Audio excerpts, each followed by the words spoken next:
We also are curious to see how the season's going to turn out for Toronto FC because they have not been happy the last few years in not making the playoffs. I mean, these were perennial contenders.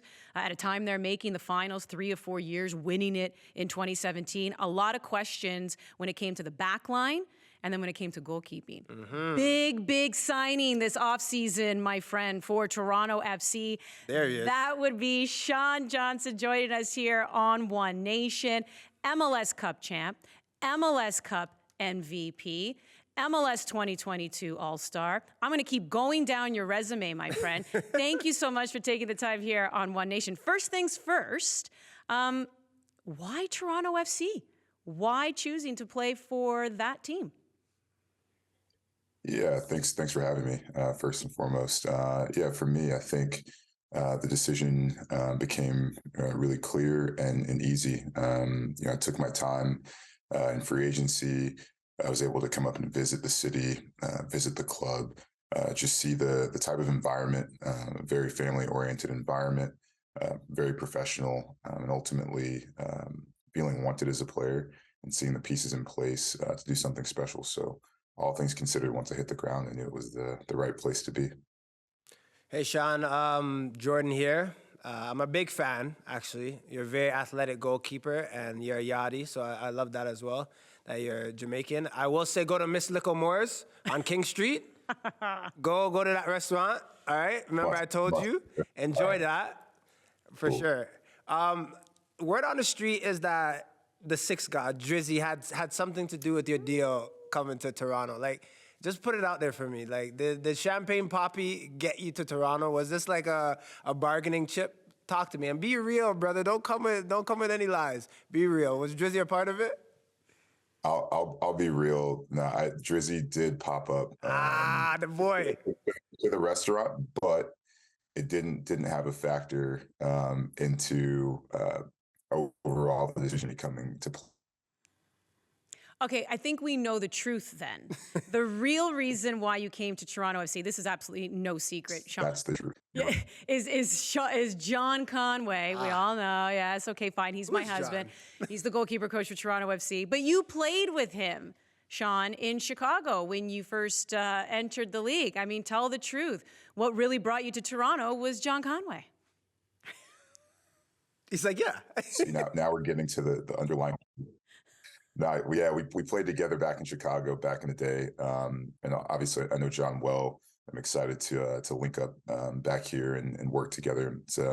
It's special, as I cruise through the years, you play against and play with so many players, but to have somebody respected like John as a teammate, ultimately as a friend in Chicago, and now as a coach, I'm looking forward to forging that relationship and getting cracking. Well, we're also looking forward to seeing how you forge that relationship, with the team as well. This is a team that, brought a lot of joy to the city of Toronto for many years. And then since the pandemic, there's been a lot of turnover as well, even from the coaching staff to players on the pitch, being part of preseason here. What is it that you're learning about this team that also gives you the confidence that things can turn around? Yeah, I think every day is a learning experience, just getting to grow with each other, getting to learn, each other's tendencies. I think, developing those relationships off the pitch as well will be super important moving forward to and how we navigate a season. It's a long season, plenty veteran guys, but plenty new faces as well that haven't necessarily experienced it. So just really bringing it all together. But the only way to do it is to really just dive in and get to know each other. And that's what preseason's for. So having a good time doing that so far. What for you do you need as a goalkeeper, in particular, even with your back line? Like, how do you function at your best?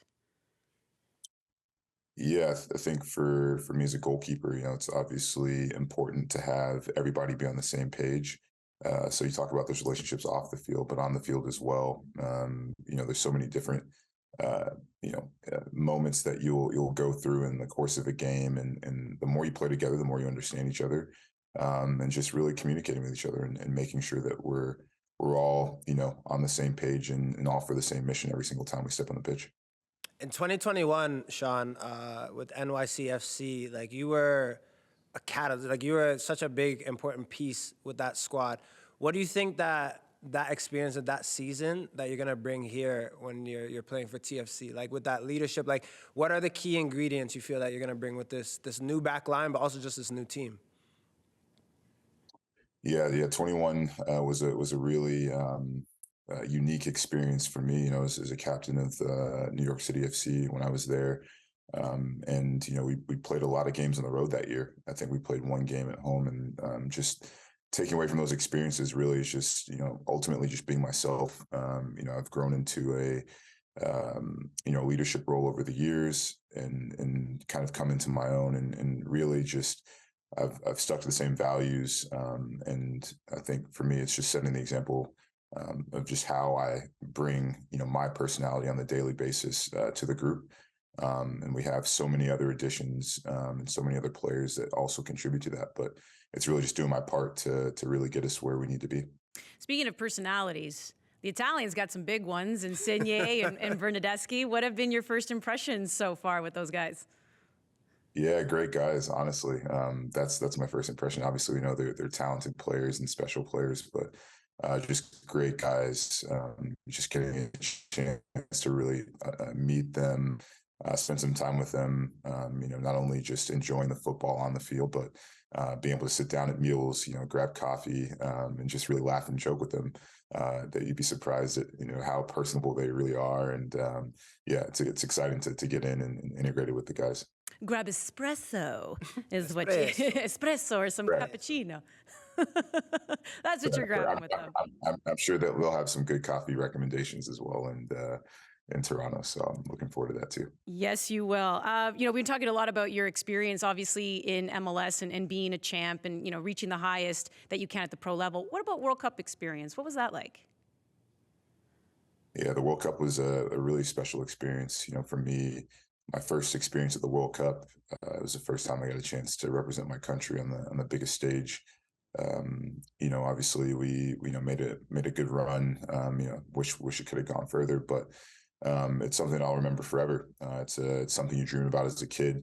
It's a goal you set out from the first time you kick a ball. You know, you're running around, and you know, you're representing what it means to really play a sport that's it's all about culture, and you know, people of all different backgrounds, you know, coming together to enjoy the, you know, the beautiful game. So it'd be a beautiful moment for me to have my family there as well. And yeah, something I'll definitely remember forever. So hopefully 2026 we can run it back. Well, you bring a lot of experience with you to Toronto FC. The fan base is pretty excited about it. Can already tell that you're pretty excited about it too. So we can't wait for kickoff. Really appreciate you taking the time here on One Nation.